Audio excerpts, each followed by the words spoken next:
ధన్యవాదాలు అధ్యక్ష.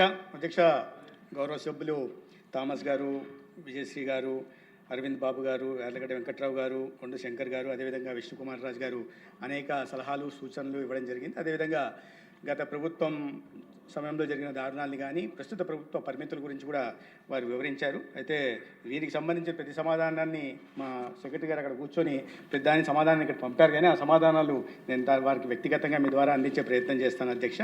కానీ ఓవరాల్గా ఈ బడ్జెట్ సందర్భంగా ఈ డిమాండ్ ఫర్ గ్రాంట్స్ విషయంగా ఆరోగ్య శాఖకి జరుగుతున్న మేలు, తద్వారా రాష్ట్ర ప్రజలకు జరుగుతున్న మేలు, తద్వారా ఆరోగ్య ఆంధ్రప్రదేశ్ నిర్మాణం కోసం జరుగుతున్న ప్రయత్నాల గురించి చెప్పే ప్రయత్నం చేస్తాను అధ్యక్ష. ఈ సంవత్సరం కేటాయించిన బడ్జెట్ ఏదైతే ఉందో అది మొత్తం బడ్జెట్లో 6% ఉంది. గత బడ్జెట్ రివైజ్డ్ ఎస్టిమేట్స్తో 9.5% ఉంది సార్. గత ప్రభుత్వం ప్రవేశపెట్టిన రెండో బడ్జెట్ కేటాయింపుల కన్నా 46% ఎక్కువ ఉంది అధ్యక్ష.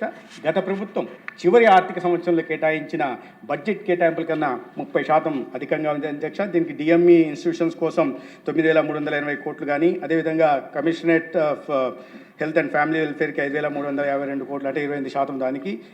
అదేవిధంగా ప్రైమరీ హెల్త్కి 2,583, అదేవిధంగా ఈ సెకండరీ హెల్త్ కోసం community health centres, area hospitals మరియు డిస్టిక్ హాస్పిటల్స్ కోసం 1,549 కోట్లు. ప్రధానంగా ఆయుష్ గురించి ప్రధానంగా ప్రస్తావించాలి అధ్యక్ష. ఎందుకంటే గౌరవ ప్రధానమంత్రి గారు, అదేవిధంగా గౌరవ ముఖ్యమంత్రి గారు కూడా ఇండియన్ సిస్టమ్స్ ఆఫ్ మెడిసిన్స్కి పెద్దపీట వేస్తూ వాటిని విస్తృతంగా ప్రజలకు అందించే ప్రయత్నం చేస్తున్నారు, దాని సేవలను అందించే ప్రయత్నం చేస్తున్నారు. ఎంతో మన పెద్దలు, మునులు, ఋషులు, పూర్వీకులు వారి మేధో సంపత్తిని, జ్ఞానాన్ని రంగరించి మేళవించి మనకు అందించిన అద్భుత వారసత్వ సంపద అధ్యక్ష. దీనికి మొట్టమొదటిసారిగా రాష్ట్ర చరిత్రలో ఆయుష్కి 385 కోట్లు కేటాయించడం జరిగింది అధ్యక్ష. గవర్నెన్స్ అనేది కంటిన్యూస్ ప్రాసెస్ అనే విషయం మీకు తెలిసిన విషయమే అధ్యక్ష. నేను వాటి గురించి ప్రత్యేకంగా చెప్పనవసరం లేదు.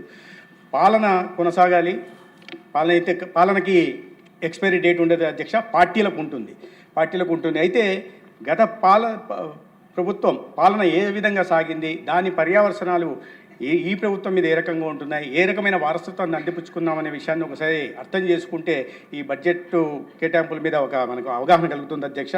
గతంలో అన్ని విభాగాలు, అన్ని మంత్రిత్వ శాఖలు నిర్వీర్యం చేసినట్టుగానే, అప్పులు పెట్టినట్టుగానే ఆరోగ్య శాఖ మీద కూడా దాదాపు 6,500 కోట్లు అప్పులు పెట్టడం, అది ఆరోగ్యశ్రీ ఎన్టీఆర్ వైద్య సేవ కింద 2,500 కోట్లు కానీ, లేదా వివిధ మెడికల్ కళాశాలల నిర్మాణానికి అయిన ఖర్చులు 1000 కోట్లు కానీ, లేదా మందులకి కంపెనీలు కట్టాల్సిన 600 కోట్లు కానీ, ఈ రకంగా 6,500 కోట్లు ఇవ్వడం జరిగింది అధ్యక్ష.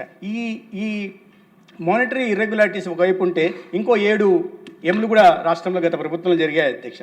అది ఒక miss governance, missing accountability, mismanagement of finances, missing out dead lines, missing out on central funds, missing out state shares and mistaken priorities అధ్యక్ష. ఈ 7 ఎంలు కలిసి మొత్తానికి గత 5 సంవత్సరాల పాలన ఎలా అయిపోయిందంటే మిస్డ్ ఆపర్చునిటీస్గా చెప్పుకోవాలి అధ్యక్ష. అయితే ఈ అవకతవకల్ని సరిచేస్తూ అందరి ఆరోగ్య సంరక్షణ చేపట్టే దిశగా గౌరవ ముఖ్యమంత్రి గారు చంద్రబాబు నాయుడు గారు, ఉప ముఖ్యమంత్రి గారు పవన్ కళ్యాణ్ గారు, అదేవిధంగా దేశ ప్రధాని నరేంద్ర మోడీ గారి సహకారంతో ఒక CCA అనే దీని విధానాన్ని ఎంచుకున్నాం అధ్యక్ష. అది ఒకటి కరెక్షన్, గత తప్పుల్ని కరెక్షన్ చేసే విధంగా, అదేవిధంగా కన్సాలిడేషన్, ఆ తప్పుల్ని తర్వాత వాటిని పటిష్టపరిచేదిగా, అదేవిధంగా యాక్సలరేషన్, మరింత కాస్త వీటిని సమర్థవంతంగా ఆరోగ్య వ్యవస్థను పటిష్ట చేసే దిశగా తీసుకెళ్లే ప్రయత్నాలు చేస్తున్నాం అధ్యక్ష. ప్రధానంగా మనందరికీ తెలిసిన విషయమే అధ్యక్ష, ప్రైమరీ హెల్త్ అనేది ఎంత ముఖ్యమో గౌరవ ప్రధానమంత్రి గారు నరేంద్ర మోడీ గారు 2017-18 రాష్ట్రంలో ముఖ్యమంత్రిగా చంద్రబాబు నాయుడు గారు ఉన్నప్పుడు గ్రామీణ ప్రాంతాల్లో మెరుగైన వైద్య సేవలు అందించాలనే ఉద్దేశంతో ఆయుష్మాన్ ఆరోగ్య మందిర్లని మంజూరు చేయడం జరిగింది అధ్యక్ష, 10,032. దాని తర్వాత ప్రభుత్వం మారిపోవడం, గత 5 సంవత్సరాలు పాలనలో 10,032 ఆయుష్మాన్ ఆరోగ్య మందిర్లు నిర్మించాల్సి ఉంటే కేంద్ర ప్రభుత్వం దానికి PM అభిమ్ ద్వారా కానీ, 15th ఫైనాన్స్ కమిషన్ ద్వారా నిధులు ఇవ్వడానికి కూడా సిద్ధంగా ఉంటే కేవలం 3,105 మాత్రమే నిర్మించారు. అది కూడా PM అభిమ్ నుంచి 15th ఫైనాన్స్ కమిషన్ దారి మళ్ళించి NREGS నిధులతో వాటిని నిర్మించి అరకొరగా నిర్మించారు అధ్యక్ష. అయితే ఈ ప్రభుత్వం వచ్చిన తర్వాత వీటి మీద ప్రత్యేకంగా దృష్టి పెట్టిన తర్వాత కేంద్ర ప్రభుత్వ సహకారంతో ప్రధానంగా కేంద్ర ఆరోగ్య శాఖ మంత్రులు JP నడ్డా గారి సహకారంతో 1200 కోట్లు ఈ 15th ఫైనాన్స్ కమిషన్ కింద, అదేవిధంగా 570 కోట్లు పీమో అభింగ్ కింద వచ్చిన కారణంగా ఇవాళ గ్రామీణ ప్రాంతాల్లో ఆయుష్మాన్ ఆరోగ్య మందిర్లని 4500 ఆయుష్మాన్ ఆరోగ్య మందిర్లను నిర్మించే ప్రయత్నం చేస్తున్నాం అధ్యక్ష. అయితే గత ప్రభుత్వం 15th ఫైనాన్స్ కమిషన్ 2021 ఆర్థిక సంవత్సరం నుంచి వారి ప్రభుత్వం దిగిపోయినంత వరకు 4 సంవత్సరాల్లో 15th ఫైనాన్స్ కమిషన్ నిధుల్ని కేవలం 48% మాత్రమే తీసుకోగా, ఈ ప్రభుత్వం కూటమి ప్రభుత్వం ముఖ్యమంత్రి గారి నాయకత్వంలో ఈ 20 నెలల కాలంలోనే మిగిలిన 42% నిధులను కూడా కేంద్రం నుంచి తీసుకోవడం జరిగింది అధ్యక్ష. 2600 కోట్లు ఏదైతే కేంద్రం 15th ఫైనాన్స్ కమిషన్ నుంచి తీసుకోవడం జరిగిందో అది దేశంలోనే 3వ రాష్ట్రంగా ఆంధ్రప్రదేశ్ నిలిచింది అధ్యక్ష. దీనికి నిరంతరం ముఖ్యమంత్రి గారు ఇస్తున్న మార్గదర్శనం కారణం అనే విధంగా తెలియజేస్తున్నాను అధ్యక్ష. గత ప్రభుత్వంలో ఎటువంటి అసమర్థ పాలన ఉన్నింది అధ్యక్షని, అందుకే చెప్పాను ఇప్పుడు మిస్ మేనేజ్మెంట్స్ ఆఫ్ ఫండ్స్ అని కానీ, లేదా సెంట్రల్ షేర్ స్టేట్ షేర్ ఇవ్వకపోవడం వల్ల కానీ 2021-22 సంవత్సరంలో NHM కింద 135 కోట్లు కేంద్రం నుంచి రావాల్సిన నిధుల్ని మనం రాబట్టుకోలేకపోయాం అధ్యక్ష. అదేవిధంగా 23-24 సంవత్సరంలో కూడా 222 కోట్ల నిధుల్ని రాబట్టుకోలేకపోయాం. పర్ఫార్మెన్స్ ఇన్సెంటివ్ కింద రావాల్సిన 135 కోట్లను కూడా రాబట్టుకోలేకపోయాం. మరీ దారుణమైన పరిస్థితి అంటే ఏంటి అధ్యక్ష, ప్రధానమంత్రి Ayushman Bharat health infrastructure machine కింద 36 కోట్లు రాష్ట్ర ప్రభుత్వం నుంచి వాటా ఇవ్వకపోవడం వల్ల మళ్ళీ దాన్ని మురిగిపోయి నిధులు కేంద్ర ప్రభుత్వానికి వెనక్కి ఇవ్వాల్సి వచ్చింది. అది వడ్డీతో సహా కలిపి ఇవ్వాల్సి వచ్చిందంటే ఎటువంటి అసమర్థ పాలన, ఎంత ఇన్సెన్సిటివ్గా ప్రజల ఆరోగ్యం పట్ల గతంలో వివరించారనే విషయాన్ని మనం అర్థం చేసుకోవాలి అధ్యక్ష. నిరంతరం ముఖ్యమంత్రి గారు ఇస్తున్న మార్గదర్శనం కారణంగా ఐఎంఆర్ని 1,00,000 వర్తకు గాను 30 దగ్గర ఉంచగలిగాం. ఐఎంఆర్ని 1000 లేబర్స్కి 19 దాకా తీసుకురాగలిగాం. అంటే సస్టైనబుల్ గోల్స్ కన్నా చాలా తక్కువలో పెట్టడం జరిగింది అధ్యక్ష. అదేవిధంగా రాష్ట్రీయ బాల స్వాస్థ్య కార్యక్రమం ద్వారా రాష్ట్రంలో దాదాపు 72 లక్షల మంది అంగన్వాడీ కేంద్రాల నుంచి ప్రభుత్వ కళాశాలలో 10వ తరగతి దాకా చదువుతున్న ప్రతి పిల్లలకి అందరికీ 4Ds డిసీజెస్కి, డెఫిషియన్సీస్కి, డెవలప్మెంటల్ డిలేస్కి, ఇటువంటి వాటికి వారికి పరీక్షలు నిర్వహిస్తున్నాం. భవిష్యత్తులో 44 రకాల వ్యాధులలో వారి బారిన పడకుండా కాపాడుకునే ప్రయత్నం చేస్తున్నాం అధ్యక్ష. వాళ్ళకి కావాల్సిన డిజిటల్ హెల్త్ రికార్డు కూడా ఏర్పాటు చేస్తున్నాం. అదేవిధంగా RKSK రాష్ట్రీయ కిషోర్ స్వాస్థ్య కార్యక్రమం ద్వారా పిల్లల్లో అనీమియా గురించి అవగాహన కల్పించడం, అదేవిధంగా అడల్సెంట్ ఏజ్లో పెళ్లిళ్ళ గురించి అవగాహన కలిగించడమే కాకుండా అనీమియాకి సంబంధించి ఐరన్ ఫోలిక్ యాసిడ్ టాబ్లెట్లను ఇవ్వడం, అదేవిధంగా రీప్రొడక్టివ్ చైల్డ్ హెల్త్ గురించి కూడా వారికి అవగాహన కల్పించే కార్యక్రమాలు కూడా చేస్తున్నాం అధ్యక్ష. అదేవిధంగా 100 PSCల్ని కొత్తగా మంజూరు చేయడం. 24 యాక్సిడెంట్లు అందరూ గౌరవ సభ్యులందరూ కూడా మాట్లాడిన ప్రతిసారి ట్రామా సెంటర్ల గురించి మాట్లాడుతుంటారు అధ్యక్ష. 24 క్రిటికల్ కేర్ బ్లాక్లని రాష్ట్రంలో మంజూరైంది, వివిధ దశల్లో ఉన్నాయి. రాబోయే 1-2 నెలల్లో ముఖ్యమంత్రి గారి, అది కేంద్ర మంత్రి గారి సమయం మేరకు 14 వాటిని ప్రారంభించబోతున్నాం. మిగిలిన 10 CCBలని ఈ సంవత్సరం ఆఖరికి పూర్తి చేస్తాం. అదేవిధంగా కొత్తగా వచ్చిన 2 జిల్లాలు, గతంలో లేని 2 జిల్లాలు, అమలాపురము, ఒకటి చిత్తూరు జిల్లా, అదేవిధంగా కొత్తగా వచ్చిన జిల్లాలు ఏదైతే మార్కాపురం, పోలవరం ఉన్నాయో వీటికి కూడా 4 మంజూరు చేయాల్సిందిగా కోరడం జరిగింది. దీనికి 600 కోట్లు ఖర్చు పెట్టడం జరుగుతుంది అధ్యక్ష. అదేవిధంగా 25 IPHL ల్యాబ్లను కూడా పెట్టడం జరిగింది. మెంటల్ హెల్త్ మీద ప్రధానంగా దృష్టి సారించి ఈ విశాఖపట్నం మెంటల్ హెల్త్ సెంటర్లో ఈ సైక్రాటిక్ కోర్సును కూడా ప్రారంభించాం. ప్రధానంగా ఇవాళ థామస్ గారు ప్రస్తావించారు అధ్యక్ష IPM గురించి. ఇవాళ హాట్ టాపిక్ కూడా మారింది. ఈ 2022లో institute of preventive medicine bifurcation అయింది. దాని తర్వాత దాని మీద దృష్టి పెట్టకుండా గత ప్రభుత్వం 723 సిబ్బంది ఉండాల్సిన చోట కేవలం 144 సిబ్బంది మాత్రమే ఉన్నారు అధ్యక్ష. 579 ఖాళీలు ఉంటే దాన్ని పట్టించుకోలేదు. అయితే దీని మీద ప్రధానంగా దృష్టి పెట్టాలని చెప్పిన తర్వాత గౌరవ ముఖ్యమంత్రి గారు ఫైనాన్స్ మినిస్ట్రీతో ఆదేశించి 150 పోస్టులను కొత్తగా మంజూరు చేయడం జరిగింది అధ్యక్ష. దానికి అనుగుణంగానే కేంద్రంలో food standard safety authority of ఇండియాతో MOU చేసుకుని 5 ల్యాబ్లను, స్టేట్ ఫుడ్ ల్యాబొరేటరీలను కూడా విశాఖపట్నం నుంచి గుంటూరు, అదేవిధంగా తిరుపతి, కర్నూలు కూడా నోటిఫై చేయాల్సి ఉంది. తిరుమలలో కూడా గత సంఘటన మీకు అందరికీ తెలిసిందే. మొత్తం గత ప్రభుత్వం అవినీతి కోసం చేసిన ఒక సిగ్గుమాలిన చర్య వల్ల తలదించుకోవాల్సిన పరిస్థితి కలిగినప్పుడు తిరుమలలో కూడా ఒక స్టేట్ ఫుడ్ ల్యాబొరేటరీని ఈ కల్తీ విషయంలో అడల్టరేషన్ జరగకుండా పరీక్షలు నిర్వహించడం కోసం మంజూరు చేయడం జరిగింది అధ్యక్ష. ఇవి కాకుండా సేఫ్టీ అండ్ వీల్స్ పేరుతో కేంద్ర ప్రభుత్వం నుంచి ఈ సేఫ్టీ మొబైల్ వ్యాన్లు కూడా తీసుకొచ్చే దిశగా ప్రయత్నం చేస్తున్నాం. అదేవిధంగా సెంట్రల్ డయాగ్నోస్టిక్ సెంటర్స్ని కూడా అందరికీ అవుట్ ఆఫ్ పాకెట్ ఎక్స్పెన్సెస్ తగ్గించడం కోసం విశాఖపట్నము, అదేవిధంగా విజయవాడ, తిరుపతిలో కూడా మంజూరు చేయడం జరిగింది. గతంలో అప్గ్రేడేషన్, ఇప్పుడు సెకండరీ హెల్త్ గురించి చాలా గౌరవ సభ్యులు అంతా అడుగుతుంటారు అధ్యక్ష. సిఎస్సిని అప్గ్రేడ్ చేయమని చెప్పి 30 పడకలు 50 పడకలు 50 పడకలు 100 పడకలు చేయమని అడుగుతూ ఉంటారు. గతంలో ఎన్డీఏ ప్రభుత్వం అధికారంలో ఉన్నప్పుడు ముఖ్యమంత్రి గారు 60 సిఎస్సిల్ని కానీ ఏరియా హాస్పిటల్ని అప్గ్రేడ్ చేస్తే దాని తర్వాత నేను అందుకే చెప్పాను అధ్యక్ష, పాలన అనేది నిరంతరం కొనసాగుతుండాలి. కానీ గత ప్రభుత్వం మంజూరు చేసిందనే ఉద్దేశంతో అనేక వాటిని ఎక్కడ ఉన్న వాటిని అక్కడే ఆపేశారు. తర్వాత వాటిని పనులు పురోగతి సాధించలేదు. పోనీ మీరు వచ్చిన తర్వాత ఏమైనా కొత్తగా చేశారంటే 5 సంవత్సరాల పాలనలో కేవలం 4 ఆసుపత్రులు మాత్రమే అప్గ్రేడ్ చేశారు అధ్యక్ష. ఇప్పుడు మళ్ళీ కుటుంబ ప్రభుత్వం వచ్చిన తర్వాత గతంలో ఆగిపోయిన పనులను పూర్తి మొదలు పెడుతున్నాం, భూమి పూజలు చేస్తున్నాం. అదేవిధంగా వాళ్ళు మంజూరు చేసిన వాటిని కూడా నందిగామ, ఉదాహరణకి నందిగామలో కూడా గత ప్రభుత్వం చేసిందా ఈ ప్రభుత్వం చేసిందా అని చూడకుండా ఆ ప్రాంతంలో పేదలందరికీ కూడా నాణ్యమైన వైద్య సేవలు అందాలనే ఉద్దేశంతో అక్కడ వాటిని కూడా భూమి పూజ చేసి ఏపీఎంఎస్సి ద్వారా పనులు కూడా చేస్తున్నాం అధ్యక్ష. అదేవిధంగా ఈ డాక్టర్లు ఈ సిఎస్సీలు ఏరియా హాస్పిటల్ వెళ్ళకపోతే వాళ్ళ కొత్త విధానం తీసుకొచ్చి సీనియర్ రెసిడెన్సీస్ ఎవరైతే ఉంటారో 784 మంది, వాళ్ళల్లో 50% ఈ టీచింగ్ హాస్పిటల్స్లో ఉండేలాగా, మిగిలిన 50% ఏరియా హాస్పిటల్కి సిఎస్సీలకి, అంటే దాని ద్వారా 1 సంవత్సరం పాటు ఉంటారు, మళ్ళీ వచ్చే సంవత్సరం ఇంకా వస్తుంటారు. కాబట్టి వాళ్ళు ఆ డాక్టర్లు కొరత లేకుండా జాగ్రత్తలు తీసుకుంటాం. అదేవిధంగా పెద్ద ఎత్తున రిక్రూట్మెంట్ తీసుకోవడం, అదేవిధంగా ఈ ఇన్ సర్వీస్ కోటాలో కూడా డాక్టర్లను తీసుకొస్తున్నాం. ప్రధానంగా డయాలిసిస్ గురించి కూడా కొంతమంది ప్రస్తావించారు, విజయశ్రీ గారు ప్రధానంగా ప్రస్తావించారు అధ్యక్ష. ఈ ప్రభుత్వం వచ్చిన తర్వాత అధ్యక్ష ప్రతి 3 రోజులకు ఒక డయాలిసిస్ బెడ్ను పెంచడం జరిగింది అధ్యక్ష. 555 డయాలిసిస్ బెడ్లు ఉంటే ఈ 18 నెలల కాలంలోనే ఆ సంఖ్యను 726 డయాలిసిస్ బెడ్లకు తీసుకెళ్లడం జరిగింది అధ్యక్ష. ప్రతి 3 రోజులకు ఒక డయాలిసిస్ బెడ్ని ఏర్పాటు చేయడం జరిగింది. బంగారుపాలెం దగ్గర నుంచి మన ఎస్కోట, సీతంపేట దాకా 14 డయాలసిస్ సెంటర్లను ఇప్పటికే మంజూరు చేసి అనేక వాటిని ప్రారంభించడం జరిగింది. లోకేష్ గారు బంగారుపాలెంలో ప్రారంభించారు, పాలకొల్లులో కానీ, ఎస్కోటలో కానీ, సీతంపేటలో కానీ, నేను కూడా ధర్మవరంలో కానీ ప్రారంభించడం జరిగింది. అదేవిధంగా 11 డయాలసిస్ సెంటర్లకి ఇవాళ కొత్తగా టెండర్లు పిలిచాము అధ్యక్ష. ఒక ఉదాహరణ 23-24 ఆర్థిక సంవత్సరంలో జరిగిన వీటికన్నా, ఈ సెషన్ల కన్నా ఈ ఆర్థిక సంవత్సరంలో 1,00,000 సెషన్లు అధికంగా జరిగాయని, తద్వారా డయాలసిస్తో బాధపడుతున్న వాళ్ళని కూడా కాపాడుకునే ప్రయత్నం చేస్తున్నామని సందర్భంగా నేను తెలియజేస్తున్నాను అధ్యక్ష. ప్రధానంగా ఇవాళ మెడికల్ కాలేజీల మీద ఉదయం కూడా ప్రస్తుత సమయంలో చెప్పడం జరిగింది.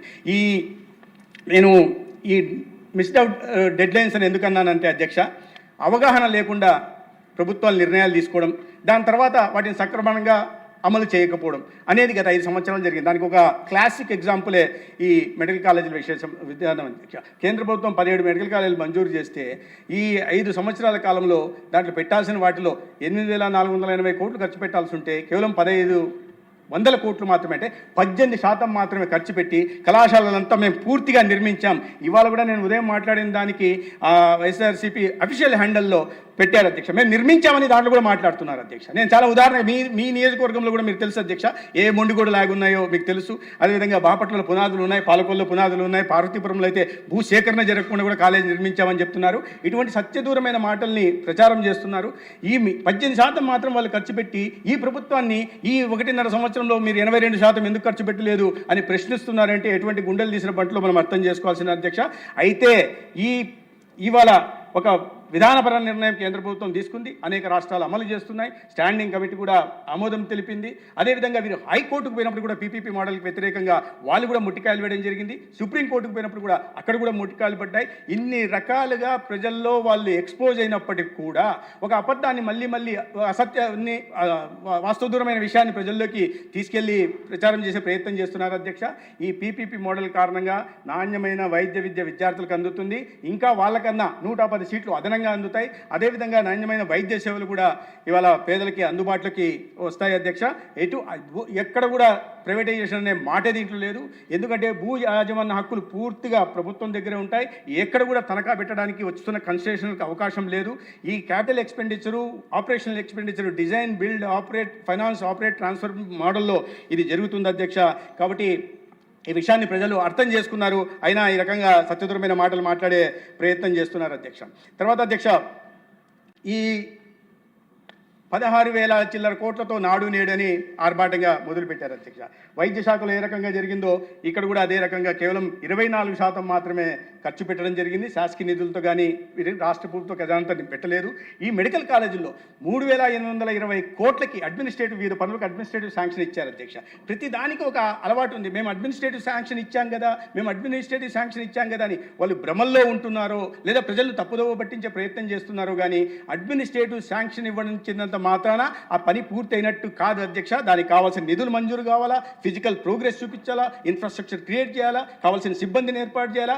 అప్పుడే అదంతా పూర్తయి ఆపరేషన్లకు వచ్చిన తర్వాత పూర్తయినట్టే కానీ పేపర్ మీద అడ్మినిస్ట్రేటివ్ శాంక్షన్ ఇచ్చాం కానీ జీవో ఇచ్చినంత మాత్రాన పూర్తయినట్టు కాదు. అదే మాట మరి ఎందుకు ఆ రకంగా ఒక దైవాంశ సంభూతుడిగా అనుకుంటున్న ప్రతిపక్ష నాయకుడు, ప్రతిపక్షం అదే అధికార హోదా కూడా లేదు వేరే విషయం, కానీ ఆయన నేను నిర్మించాను అనేక సందర్భాల్లో ప్రెస్ కాన్ఫరెన్స్లు పెట్టి నేను నిర్మించేశాను కానీ ప్రైవేట్ పరం చేస్తున్నారని. ఎక్కడ ప్రైవేట్ పరం చేస్తున్నారు అధ్యక్ష? మీ నర్సీపట్నం నియోజకవర్గంలో 500 కోట్లు ఖర్చు పెట్టాల్సి వస్తే 10,70,00,000 మాత్రమే ఖర్చు పెట్టారు. అది నిర్మించినట్టుగా ప్రజల్ని తప్పుదోవ పట్టించే ప్రయత్నం చేస్తున్నారు. తర్వాత ఇంకోటి ప్రధానంగా ఇవాళ 3,820 కోట్లు అనేక ఇవి కర్నూలులో ఐపీ బ్లాక్ కానీ లేదా ఇక్కడ సర్జికల్ బ్లాక్ కానీ లేదా ఎంసీహెచ్ వార్డు కానీ అనంతపూర్లో అనేక చోట్ల ఇప్పుడే విశ్వకుమార్ రాజు గారు చెప్తున్నారు మీకు ఫంక్షనల్ శాంక్షన్డ్ బెడ్ కన్నా ఫంక్షనల్ బెడ్స్ ఎక్కువ ఉన్నాయి, దానికి అనుగుణంగా ఇవాళ సిబ్బంది కూడా కావాలి, దానికి అనుగుణంగా మౌలిక సదుపాయాల కల్పన కావాలి అన్నారు. ఇప్పుడు ప్రయారిటీస్ ఇవి చేయాలా లేకపోతే వీటిని ఇలాగే వదిలేసి అనేక కళాశాలలు కాకినాడ కాలేజీ డిలాబిటేటెడ్ స్టేట్లో ఉంది అధ్యక్ష. అనేక చోట్ల ఇదే మీరు ఎక్కడ చూసినా అన్ని జీజీహెచ్లలో మొండిగోడలు కనిపిస్తుంటాయి. వాటిని స్ట్రెంథెన్ చేయడానికి ఉంటున్న ఆర్థిక పరిమితుల దృష్ట్యా ఉంటున్న డబ్బుని మొత్తాన్ని వాటికి వినియోగించాలా, ఉంటున్న ఎగ్జిస్టింగ్ వాటిని స్ట్రెంథెన్ చేయాలా లేదా పీపీపీ మోడల్ చేయాలా లేదంటే వదిలేయాలా? ఒకవైపు వీటిని స్ట్రెంథెన్ చేసుకుంటూ వనరులను వీటి మీద వాడుకుంటూ రెండో వైపు కొత్తగా 10 కాలేజీలను ఏదైతే అనుకుంటున్నామో వాటిని ఇవాళ పీపీపీ మోడల్లో చేయాలనుకుంటున్నాం. దాంట్లో తప్పేందో నాకు అర్థం కావట్లేదు అధ్యక్ష. సీట్లు అసలు ఏ రకంగా మాట్లాడుతున్నారంటే ఈ పీపీపీ మోడల్లో పోవడానికి ప్రధాన కారణం ఏంటంటే మీ ఆ నబార్డ్ ట్రాన్స్ఫర్ పూర్తయ్యేదాకా వాటిని మీరు చేయలేకపోవడం ఒక ప్రధాన కారణమైతే, రెండోది ఈ ప్రభుత్వ వైద్య కళాశాలలకి ప్రైవేట్ కళాశాలలకి ఏ మాత్రం తేడా లేకుండా వాటిని ప్రభుత్వ కళాశాలలో కూడా సెల్ఫ్ ఫైనాన్సింగ్ స్కీమ్ పేరుతో ప్రైవేట్ కళాశాలల్లో ఏ రకంగా ఉంటుందో ఆ రకంగా కన్వీనర్ కూడా 50% తెచ్చి 35% మేనేజ్మెంట్ కోటా తెచ్చి 16% ఎన్ఆర్ఐ కోటా తీసుకొచ్చారు. ఇవి చెయ్యకపోతే ఆ 107, 108 జీవోలు తేకపోతే ప్రభుత్వం ఈ అవకాశం ఉండేదే కాదేమో. చేసిన తప్పంతా మీరు చేసి ఆ దిశగా నడిపించి ఇవాళ మళ్ళీ ఈ రకంగా డొంక తిరుగు మాటలు మాట్లాడే ప్రయత్నం చేస్తున్నారు అధ్యక్ష. అది నిజమైన వాస్తవం కాదు అధ్యక్ష. తర్వాత ఇంట్లో కూర్చొని ప్రెస్ కాన్ఫరెన్స్లు చేస్తుంటారు అధ్యక్ష. వాటిలో ప్రతిసారి జీరో వేకెన్సీ పాలసీ అని చెప్తుంటారు. చెప్పిన అబద్ధానే చెప్పిన పాటే పాడరా పచ్చిపల్ల నారయ్య అని ఒక సామెత ఉంది అధ్యక్ష. చెప్పిందానే చెప్పి వాస్తవం ఏంటంటే జీరో వేకెన్సీ పాలసీ అంటారు అధ్యక్ష. మేము ప్రభుత్వంలోకి వచ్చే నాటికి 14,000 ఖాళీలు ఉన్నాయి, దాంట్లో 4,000 డాక్టర్లు ఖాళీలు ఉంటున్నాయంటే ఎటువంటి పరిస్థితి ఎంత తీవ్రంగా ఉందో అర్థం చేసుకోవాలి అధ్యక్ష. వీటిని దృష్టిలో పెట్టుకుని కూటమి ప్రభుత్వం వచ్చిన తర్వాత కేవలం 20 నెలల్లోనే 8,600 నియామకాలను చేపట్టడం జరిగింది అధ్యక్ష. అది cutting across DME, DSH, primary health, ఆయుష్లో కూడా 500 ఉద్యోగాలకు నియామకాలు చేపట్టడం నోటిఫికేషన్లు ఇవ్వడం జరిగింది. అదేవిధంగా నేను చెప్పినట్టుగా ఐపీఎంలో కూడా 150 వాటికి దాదాపు 8,600 నియామకాలు అందుకని ఎక్కడ చూసినా వస్తుంటాయి అధ్యక్ష. గతంలో ఈ అకౌంటబిలిటీ ఉండేది కాదు అధ్యక్ష. ఇష్టం ప్రభుత్వ జోక్యం, రాజకీయ జోక్యం ఉండేది. ఎవరిని ఎక్కడైనా వెళ్ళేవాళ్ళు వేసిన ట్రాన్స్ఫర్లు అయిన తర్వాత 80% డాక్టర్లు మళ్ళీ వెంటనే వాళ్ళకి కావాల్సిన ప్రాంతాలకు వెళ్ళేవాళ్ళు అధ్యక్ష. ఆ పరిస్థితి ఉండేది. ఇవాళ ఈ ప్రభుత్వం కొద్ది కఠినంగా ఉన్న కారణంగా చాలామంది నిష్ఠురాలు కూడా పోతుంటారు అధ్యక్ష. ఎందుకంటే బ్యాన్ ఉంది, బ్యాన్ సమయంలో ముఖ్యమంత్రి గారు ట్రాన్స్ఫర్ చేయాలి, అయినప్పుడు కూడా నా మీద కూడా నిష్ఠురాలు పోతుంటారు.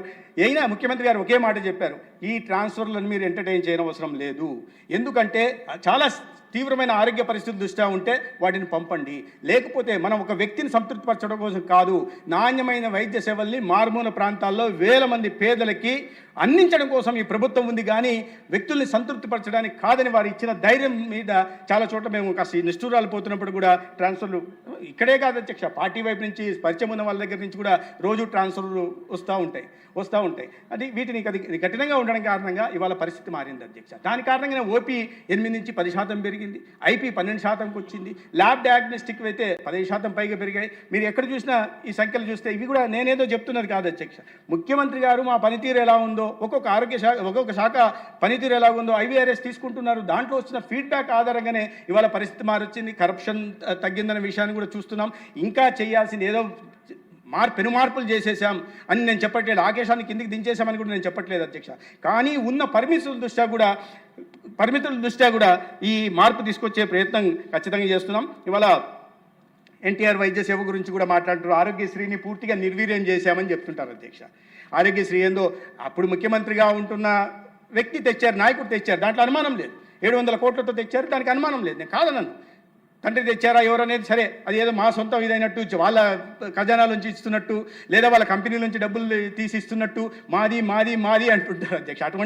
అటువంటి చూస్తే వాళ్ళ ఆరోగ్య శాఖలో ఉన్న అనేక రకాలైన పథకాలు ఏవైతే ఉన్నాయో చంద్రబాబు నాయుడు గారు ముఖ్యమంత్రిగా ఉన్నప్పుడు మొదలు పెట్టినవి అధ్యక్ష. దాని అన్నిటికీ ప్రభుత్వంలో జరుగుతూ ఉంటాయి. పోనీ దాన్ని ఏమన్నా మీరు నిర్వీర్యం చేశారు? నిర్వీర్యం చేయలేదు అధ్యక్ష. ఆరోగ్యశ్రీని ఎన్టీఆర్ వైద్య సేవ అని ప్రతిరోజు పేపర్లో ఆరోగ్యశ్రీని ఆరోగ్యం తొలగించారని ఇవాళ ఒక సమాధానం చెప్పాలి అవసరం ఉంది అధ్యక్ష.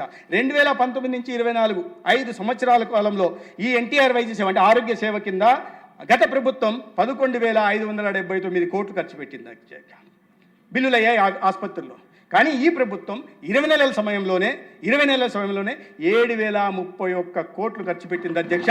మీరు పెట్టామని చెప్పుకుంటున్న దాంట్లో 61% 20 నెలల్లోనే ప్రభుత్వం ఖర్చు పెడితే నిర్వీర్యం అయిపోయింది, తొలగించారని మాట్లాడుతున్నారు అధ్యక్ష. ప్రజలు గమనిస్తున్నారు అధ్యక్ష, వీటిని ప్రజలు గమనిస్తున్నారు. మీరు ఒక పేపర్లో రాసుకున్నంత మాత్రాన, ఒక టీవీలో చెప్పినంత మాత్రాన, ఒక నలుగురు చేరి ఇళ్లలో కూర్చొని ప్రెస్ కాన్ఫరెన్స్ చేసుకున్నంత మాత్రాన ప్రజలకు క్షేత్రస్థాయిలో వైద్య సేవలు అందకుండా పోవడం లేదు, అందుతున్నాయనే విషయం వారికి తెలుసు. కాబట్టి ప్రజలే వారికి చెప్పాల్సిన గుణపాఠం కూడా చెప్పడం జరుగుతుంది అధ్యక్ష.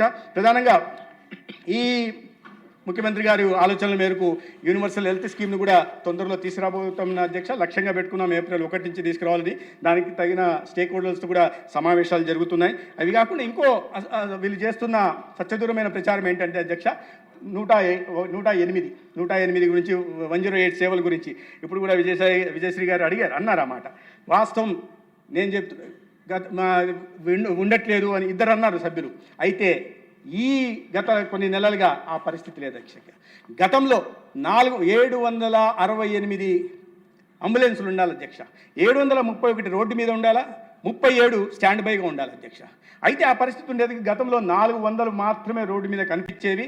వాళ్ళ ఓఈఎం ఎవరైతే మ్యానుఫ్యాక్చర్ ఉన్నారో వాళ్ళతో మెయింటెనెన్స్ చేయించాలా, దాన్ని కూడా తొలగించి గతంలో కంపెనీ ఉంటున్న అరవిందో కంపెనీకే ఇవ్వడం జరిగింది. దాని కారణంగా 300కి పైగా మూలన పడ్డాయి. మీరు ఎక్కడ రహదారిలో పోతుంటే హైవేలో కనిపిస్తుంటే పోయిన వాటిని చూపించి, అది 5 సంవత్సరాలుగా ఉంటుంటే 5-6 సంవత్సరాలుగా ఉంటుంటే వాటిని చూపించి ఇప్పుడు మొన్నో మూలన పడ్డట్టుగా చూపిస్తుంటారు అధ్యక్ష. వాటిని చూస్తే అర్థమైపోతుంది, ఆ చుట్టూ వచ్చిన పిచ్చి మొక్కలు చూస్తే 5-6 సంవత్సరాల తర్వాత. కానీ ఆ ఇంగిత జ్ఞానం కూడా లేకుండా పేపర్లో రాసేసి చూసారా 108 ఆగిపోయాయి, అంబులెన్స్ మూలం పడ్డాయి అనే ప్రచారం చేస్తున్నారు అధ్యక్ష. పరిస్థితుల్లో సమూలమైన మార్పు తీసుకొచ్చాం అధ్యక్ష. ఇవాళ పోర్టల్లో ఎవరైనా సరే ఎక్కడైనా సరే 108 ఓపెన్ చేసి ఏ వెహికల్ ఎక్కడుందో చూసుకునే ప్రయత్నం చేస్తున్నాం. ఎవరైతే 108 ఫోన్ చేస్తారో వాళ్ళకి వెంటనే SMS పంపిస్తాం, వాళ్ళని రియల్ టైంలో ట్రాక్ చేయడానికి అవకాశం ఉంది. ఇంకొకటి అధ్యక్ష, రాబోయే రోజుల్లో ఈ ఓలా ఈ సర్వీసులు ఏ రకంగా ఉంటాయో ఆ రకంగా ప్రతి అంబులెన్సు ఎక్కడుందో ఏ స్థానంలో ఉందో కూడా చూపించే ప్రయత్నం చేస్తాం. 731 ఇవాళ రోడ్డు మీద ఉన్నాయి అధ్యక్ష. 190 కొత్త అంబులెన్స్లు కొనడానికి గౌరవ ముఖ్యమంత్రి గారు అనుమతి ఇచ్చారు. అవి కూడా రోడ్డు మీదకి రావడం జరిగింది. ఇవి మాత్రమే ఉన్న గతంలో కెమెరాలు ఉండేవి కాదు అధ్యక్ష, సర్జికల్స్ ఉండేవి కాదు అధ్యక్ష, మెడిసిన్స్ ఉండేవి కాదు అధ్యక్ష. ఇది నేను చెప్పింది కాదు అధ్యక్ష. సిఏజీ 106 అంబులెన్స్ని చేస్తే దాంట్లో 88% అంబులెన్స్లలో ఇవన్నీ లేవని చెప్పి వచ్చింది అధ్యక్ష. మొత్తానికి 100%లో 60% పైగా ఈ ఇర్రెగ్యులారిటీస్ ఉన్నవి, షార్టేజెస్ ఉన్న వాటిని సిఏజీ గమనించింది అధ్యక్ష. ప్రిన్సిపల్ ఆడిటర్ జనరల్ గమనించారు. అయితే వాటిలో పరిస్థితులు మార్పు తీసుకొచ్చాం. ఇవాళ కెమెరాలో టెలిమెడిసిన్స్ కూడా ఇస్తున్నాం. 10 లక్షల మంది ఈ జూన్ నుంచి అధ్యక్ష 10 లక్షల మంది 108 ఫోన్ చేస్తే 7.5 లక్షల మంది హాస్పిటల్కి వెళ్ళాల్సి వస్తే ఈ 2.5 లక్షల మంది అధ్యక్ష టెలిమెడిసిన్ ద్వారానే హాస్పిటల్కి వెళ్ళాల్సిన పని లేకుండా కాపాడుతున్నాం. కొత్తగా గోల్డెన్ అవర్ కాన్సెప్ట్ కూడా తీసుకొచ్చాం అధ్యక్ష. ఈ గోల్డెన్ అవర్ కాన్సెప్ట్లో హాస్పిటల్ తీసుకెళ్లే ప్రయత్నం చేస్తున్నాం. ఇవన్నీ కాకుండా గతంలో అధ్యక్ష ఈ పట్టణ ప్రాంతాల్లో 18 నిమిషాల్లో ఒక అంబులెన్స్ చేరాలి అధ్యక్ష. అయితే ఇవాళ 18.6 సెకండ్లు అంటే 0.6 సెకండ్లు ఆలస్యంగా చేరుతోంది అధ్యక్ష. అదే గ్రామీణ ప్రాంతాల్లో 23 నిమిషాల్లో చేరాలా, 20 నిమిషాల 52 సెకండ్లో చేరుతుంది అధ్యక్ష. గిరిజన ప్రాంతాల్లో 33 నిమిషాల్లో చేరాలి అధ్యక్ష, 28.44 సెకండ్లో జరుగుతుంది. గతంలో అధ్యక్ష 9.5 నిమిషాల నుంచి 12 నిమిషాల 45 సెకండ్లు. ఈ మూడిట్లో గ్రామీణ ప్రాంతాల్లో కానీ, పట్టణ ప్రాంతాల్లో కానీ, గిరిజన ప్రాంతాల్లో కానీ ఆలస్యంగా అంబులెన్సులు నడిచేవి కేవలం 400 మాత్రమే అంబులెన్సులు నడిచేవి. వాటిలో ఈ తీసుకొచ్చిన మార్పు అధ్యక్ష ప్రధానంగా ఈ కాబట్టి సెమీ ఎలివేటెడ్ మయోకార్డియల్ ఇన్ఫ్రాక్షన్ అని చెప్పి ఒక స్టెమీ కార్యక్రమాన్ని గౌరవ ముఖ్యమంత్రి గారు ప్రారంభించడం జరిగింది అధ్యక్ష. దాంట్లో ఈ 40,000 ఖరీదు చేసే టెనెక్టోప్రేజ్ అనే ఇంజెక్షన్ని మనం సిఎస్సిలో పెట్టడం జరుగుతుంది. ఎవరైనా గోల్డెన్ అవర్లో ఆసుపత్రికి వస్తే వాళ్ళని ట్రంబులిస్ చేసి స్టెబిలైజ్ చేసిన తర్వాత ఆ ఇంజెక్షన్ వేసి ఆ ప్రాణాలను కాపాడుతున్నాం అధ్యక్ష. నేను చాలా సంతృప్తికరంగా చెప్పగలుగుతున్నా. 4,380 కేసులు గోల్డెన్ అవర్లో వస్తే దాంట్లో 4,160 కేసుల్ని ప్రాణాలతో కాపాడగలిగాం అధ్యక్ష. ఇంత చిత్తశుద్ధితో, ఇంత సెన్సిటివిటీతో ఇవాళ కూటమి ప్రభుత్వం చంద్రబాబు నాయుడు గారి నాయకత్వంలో పనిచేస్తోంది అధ్యక్ష. క్యాపిటల్ ఎక్స్పెండిచర్ మీరు పెట్టి ఊరికే ఈ విశ్వకుమార్ రాజు గారు చెప్పారు అధ్యక్ష, మీకు చాలా దండిగా డబ్బులు వచ్చాయి వాటిని పెట్టేయండి అని. అయితే దాంట్లో 19,350 కోట్లలో 16,350 కోట్లు ఈ రెవెన్యూ ఎక్స్పెండిచర్కి పోతుంది అధ్యక్ష. 3,000 చిల్లర. గతంలో మేము ప్రభుత్వం వచ్చినానికి ముందు ఆర్థిక సంవత్సరంలో 1000 కోట్లు మాత్రమే క్యాపిటల్ ఎక్స్పెండిచర్ కోసం కేటాయిస్తే ప్రభుత్వంలో మొదటి బడ్జెట్లో 2,076 కోట్లు క్యాపిటల్ ఎక్స్పెండిచర్ కేటాయించారు. ఇవాళ అది కాస్త ఇంకొక 1000 కోట్లు పెంచి 3,065 కోట్లు క్యాపిటల్ ఎక్స్పెండిచర్ కింద చేయడం కారణంగా ఇవాళ మేము కేంద్రం నుంచి శాసకీయ నిధులు తెచ్చుకోవడానికి అవకాశం ఉంది. ఈ మౌలిక సదుపాయాలు ఏవైతే ఉన్నాయో వీటిని అన్నింటినీ పూర్తి చేసుకోవడానికి కూడా అవకాశం లభిస్తుంది అధ్యక్ష. అదేవిధంగా ఆయుష్ ఇవాళ చాలామంది మాట్లాడారు, ముఖ్యమంత్రి గారు కానీ ప్రధానమంత్రి గారు కానీ ఈ యోగాంధ్ర మీద ఎటువంటి దృష్టి పెడుతున్నారు, యోగా మీద ఎంత దృష్టి పెడుతున్నారు అనే విషయం మనకు తెలుసు. ఇవాళ ప్రపంచ దేశాలన్నీ ఇవాళ 175 పైగా దేశాలు యోగాని ప్రాక్టీస్ చేస్తున్నాయి అధ్యక్ష. జూన్ 1 అటువంటి దాని మీద ఏ రకంగా వ్యాఖ్యలు చేశారో, కానీ ఏ రకంగా ముఖ్యమంత్రి గారు రాష్ట్రంలో ఉంటున్న ప్రజలందరినీ భాగస్వామ్యం చేసి ఒకే రోజు ఒకే సమయంలో 2 కోట్ల మందికి పైగా యోగాను ప్రాక్టీస్ చేసి ఇవాళ ప్రపంచ దేశాలకి ఆంధ్రప్రదేశ్ శక్తిని చూపించడమే కాకుండా యోగాను ప్రమోట్ చేసే దిశగా కూడా ఒక బ్రాండ్ అంబాసిడర్ లాగా ఒకవైపు దేశంలో ప్రపంచంలో నరేంద్ర మోడీ గారు చేస్తుంటే రాష్ట్రంలో చంద్రబాబు నాయుడు గారు చేస్తున్న విషయం మనకు తెలుసు అధ్యక్ష. దీంట్లో ఒక విషయాన్ని మాత్రం ప్రత్యేకంగా ప్రస్తావిస్తాను. ఈ ప్రపంచమంతా యోగాన్ని చేస్తుంటే ఈ రాష్ట్రంలో 5 సంవత్సరాలు వాటిని పూర్తిగా నిర్వీర్యం చేసే దిశగా ప్రయత్నాలు జరిగాయి అధ్యక్ష. 5 సంవత్సరాలు నేషనల్ ఆయుష్ మిషన్ కింద మొదటి 2 సంవత్సరాలు మాత్రమే ప్రతిపాదనలు పంపారు. 38 కోట్లు తీసుకురావడం జరిగింది. దాని తర్వాత 3 ఆర్థిక సంవత్సరాల్లో నేషనల్ ఆయుష్ మిషన్కి ప్రతిపాదనలు కూడా పంపకుండా పూర్తిగా నిర్వీర్యం చేయాలనే దిశగా ప్రయత్నాలు చేశారు అధ్యక్ష. మనం వచ్చిన తర్వాత మొదటి సంవత్సరంలోనే 85 కోట్లు తీసుకురావడం జరిగింది. ఇవాళ 166 కోట్లు ఇప్పుడు ఈ ఆర్థిక సంవత్సరంలో తీసుకురావడం జరిగింది అధ్యక్ష. దానికి కారణంగానే ఇవాళ ధర్మవరంలో ఒక ఆయుర్వేద మెడికల్ కాలేజు, ప్రొద్దుటూరులో ఒక యునాని మెడికల్ కాలేజు, కాకినాడలో ఆయుర్వేద మెడికల్ కాలేజు, విశాఖపట్నంలో న్యాచురోపతి మెడికల్ కాలేజు, అదేవిధంగా గిద్దరూరులో, తెనాలిలో, టెక్కలిలో, నందిగామలో, పాడేరులో ఆయుష్ ఇంటిగ్రేటెడ్ హాస్పిటల్స్. ఆ కాలేజీలకు ఒక్కోదానికి 70 కోట్లు ఖర్చు పెడుతుంటే ఇక్కడ 15 కోట్లు వీటికి ఇవ్వడం జరిగింది అధ్యక్ష. యాక్చువల్గా నేను రాష్ట్రంలో ఉంటున్న పరిస్థితులు దృష్ట్యా మ్యాచింగ్ గ్రాంట్ ఇవ్వరేమో అనుకున్నాను అధ్యక్ష. కానీ ముఖ్యమంత్రి గారు చాలా స్పష్టంగా చెప్పడం జరిగింది, మీరు ఎంత నిధులు తీసుకొచ్చినా కేంద్రం నుంచి వీటికి రాష్ట్రంలో స్టేట్ షేర్ అయితే ఉందో ఇస్తామన్నారు. ఇచ్చిన మాట ప్రకారం ఇస్తున్నారు. అందుకనే ఇవాళ ఆయుష్ కూడా మిగతా డిపార్ట్మెంట్లతో పాటు ఆయుష్ కూడా ముందుకు పరిగెత్తే ప్రయత్నం చేస్తుంది అధ్యక్ష.